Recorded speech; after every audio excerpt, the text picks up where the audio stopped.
Ladies and gentlemen, esteemed supporters of the ZOA, it's my distinct honor, privilege, and pleasure to introduce our Pillar of the Community honoree. Rabbi Moshe Scheiner is founding rabbi of the widely renowned Palm Beach Synagogue. I could truly speak all evening about his family, background, education, credentials, awards, travels, work on behalf of the Jewish people and Israel. But I will just briefly mention a few things about this great family man and humble leader. In 1994, there was actually no official or even informal Orthodox Judaism presence on the wonderful island of Palm Beach. Rabbi Scheiner and his outstanding wife, Rebbetzin Dini, have masterfully created not only an outstanding congregation, but a community center of both Jewish life and civic involvement and outreach. My wife, Terry, and I have been fortunate to be congregants for over 20 years. The Shabbat services, all of the programming and participation in all of the many inspiring Torah and educational and family and youth activities and areas are now so popular that there's almost a waiting list, even almost to join the synagogue. Rabbi Scheiner also has an excellent reputation for his commitment and stature in the general and non-Jewish communities here in the Florida and Palm Beach areas. There has been much appreciation and gratitude, in particular, about everything done by the shul and its members since October 7th. 6 trips to Israel and all of the wonderful activities and involvement that they've had. And it's all because of the dynamic leadership of our blessed rabbi. Please welcome our community pillar, Rabbi Moshe Scheiner.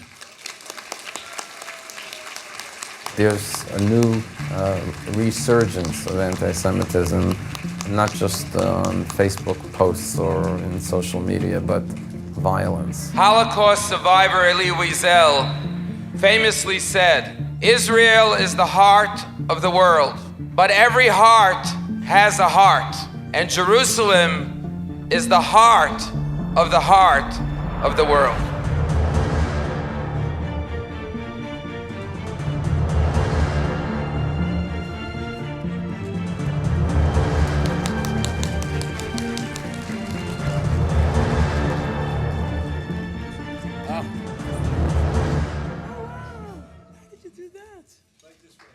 Genius.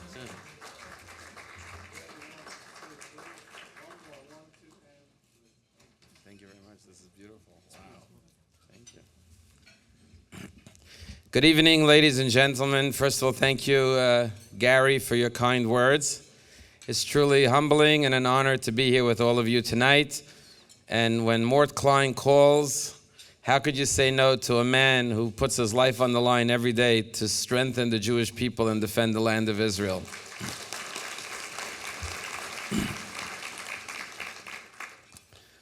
Tell a story about a man who comes into a kosher bakery. And he asks, how much is a challah? They tell him a challah is $15. He says, $15 for a challah? They said, actually, the challah is $10, but $5 is for Israel. He says, how much is that babka? They tell him the babka is $30. He says, $30 for a babka? He said, actually, the babka is $20, but $10 is for Israel. He says, how much is that cheesecake? They tell him the cheesecake is $55. He says, $55 for a cheesecake? They say, actually, the cheesecake is $40, but $15 is for Israel.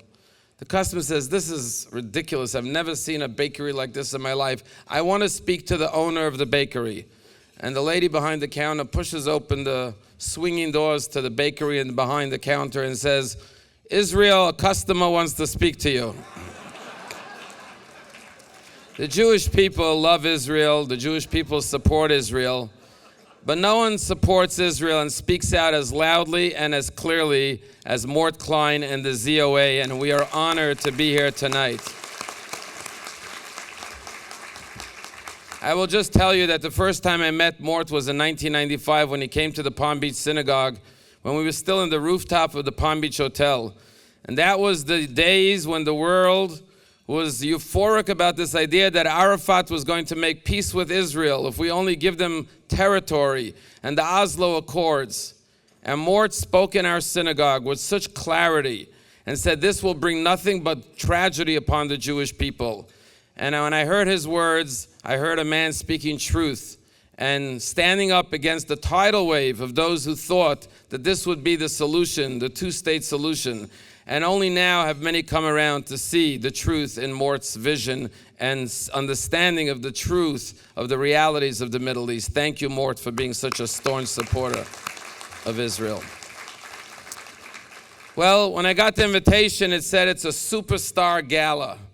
And I asked myself, what does it mean to be a superstar? What do you have to do to be a superstar? And the Superstar Gala of the Zionist Organization of America. Well, what makes you a Zionist? And when I thought about a superstar, I thought about the story in the book of Genesis, where God takes Abraham outdoors and says, look up to the heavens.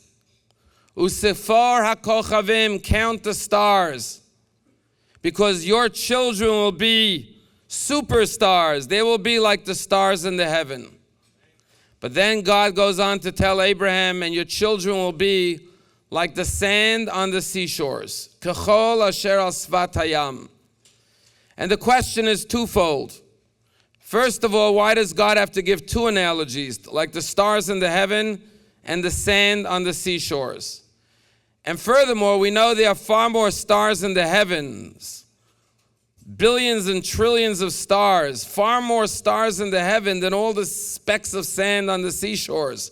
So once God says we're going to be like the stars in the heaven, which dwarfs the amount of specks of sand on the seashores on earth, why does God have to say we will also be like the sand on the seashore? And our commentaries explain that everyone who is a descendant of Abraham and Sarah, everyone who is a disciple of Abraham and Sarah, everyone who carries on the righteousness and the justice of Abraham and Sarah and their vision for humanity are like a star in the heaven, a shining light, an infinite light in the heavens that radiates its greatness upon the earth. But you know, each light, each star has its own unique light. On the other hand, when you look at a speck of sand, one granule of sand has no meaning, no worth, no value, no importance. But when all the specks of sand combine together and tightly come together, shoulder to shoulder, they form the most beautiful shores of the oceans and withhold the mightiest waves of the ocean. And that's what God says. Every Jew, every descendant, every follower of Abraham and Sarah is a light unto their own, a shining star, a superstar. But at the same time, it's only when we come together like the specks of the sand on the seashore that we gain our true strength. And that's what the ZOA does. It shines its great light like every one of us, urges us to reach our potential, to be advocates, to be staunch supporters of Israel, to be voices in the wilderness, to be courageous like Mort, to speak the truth unequivocally. But at the same time, it unifies the Jewish people like the specks of the sand, that we stand united, because only when we are united can we withstand the tidal waves of anti-Semitism and anti-Zionism. And what does it mean to be a Zionist? And I'm reminded of the story of the first president of Israel, Chaim Weizmann, who was lobbying for the creation of the state of Israel in front of the House of Lords. And one of the British lords said, Mr. Weizmann, why do you insist on establishing the state of Israel in the middle of the Middle East, such a war-torn neighborhood filled with violence and bloodshed? Why don't you find another territory like Uganda to establish the Jewish state? And Chaim Weizmann looked at that British lord and he said, that's like if I would ask you, why did you travel 20 miles this past Sunday to go visit your mother when there are many nice old ladies that live on your own block? To be a Zionist means to know that Our roots go back to Abraham and Sarah when God told them, Lech Lecha, this is the land I will give to you and your descendants. Zionism didn't begin in 1948 or with Theodor Herzl. It began with Abraham and Sarah and God giving the land of Israel to the Jewish people.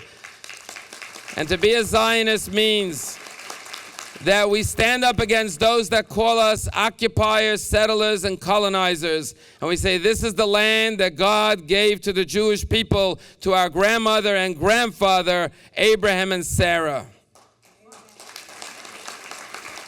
I just want to conclude by saying that just a few weeks ago, I had the privilege of going to Israel with a small delegation from our synagogue, and we met each and every one of the hostages that was returned to their loved ones to Israel in this last exchange, which began in January.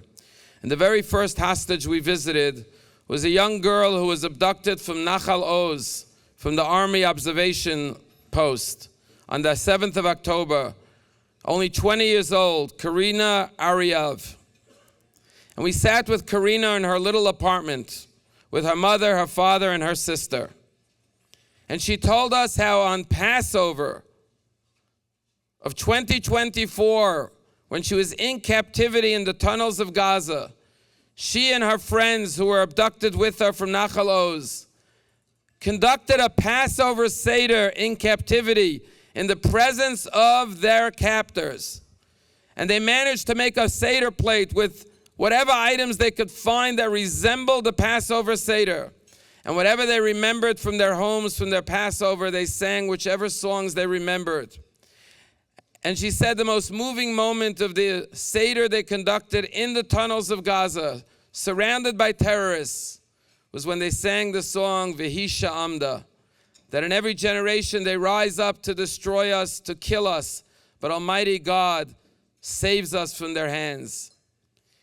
And then I said to Karina, I said, it's so wonderful to be in your home, a happy home, a home where I could only imagine for 50 months how much pain and sadness was in this home while you were gone, and now you're home with your mother and father and with your sister.